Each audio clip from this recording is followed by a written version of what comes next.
5 August বৈষম্য বিরোধী ছাত্র আন্দোলনের ডাকা মার্চ টু ঢাকা কর্মসূচিতে অংশ নিয়ে রাজধানীর যাত্রাবাড়ীতে পুলিশের গুলিতে আহত হন জাহাঙ্গীরনগর বিশ্ববিদ্যালয়ের শিক্ষার্থী কাজল মিয়া।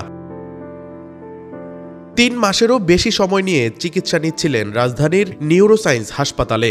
সম্প্রতি তার জটিলতা বাড়তে শুরু করলে উন্নত চিকিৎসার জন্য দেশের বাইরে নিয়ে যাওয়ার সিদ্ধান্ত নেওয়া হয়। রবিবার দিবাগত রাত 1:30টায় কাজলকে নিয়ে একটি চার্টার্ড এয়ার অ্যাম্বুলেন্স ঢাকার শাহজালাল আন্তর্জাতিক বিমানবন্দর ত্যাগ করে।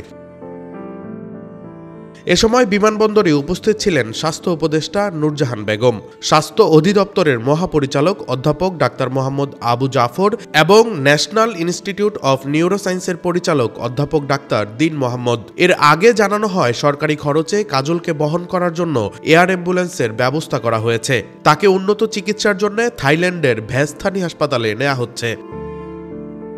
চিকিৎসকরা জানান, কাজলের শারীরিক অবস্থার উন্নতি হলেও 3 দিন আগে হঠাৎ সংক্রমণ দেখা দেয়। বেশ কয়েকবার তার ডায়রিয়াও হয়। এতে রক্তচাপ কমে গিয়ে তিনি শকে চলে যান। বোর্ড সভায় বসেন চিকিৎসকরা। শনিবার সকাল থেকে অবস্থা খারাপ হতে থাকে। পরে স্বাস্থ্য উপদেষ্টার অনুরোধে হাসপাতালে তাকে দেখতে আসেন তথ্য উপদেষ্টা নাহিদ ইসলাম।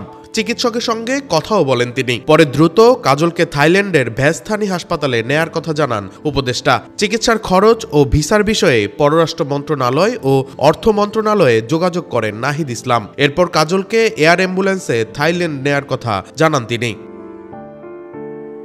কাজলকে বিদায় জানাতে এসে স্বাস্থ্য উপদেষ্টা জানান, এখন পর্যন্ত আন্দোলনে আহত 5 জনকে চিকিৎসার জন্য বিদেশে পাঠানো হয়েছে। এছাড়াও আরও 20 জনকে পাঠানোর প্রক্রিয়া চলমান বলে জানান তিনি।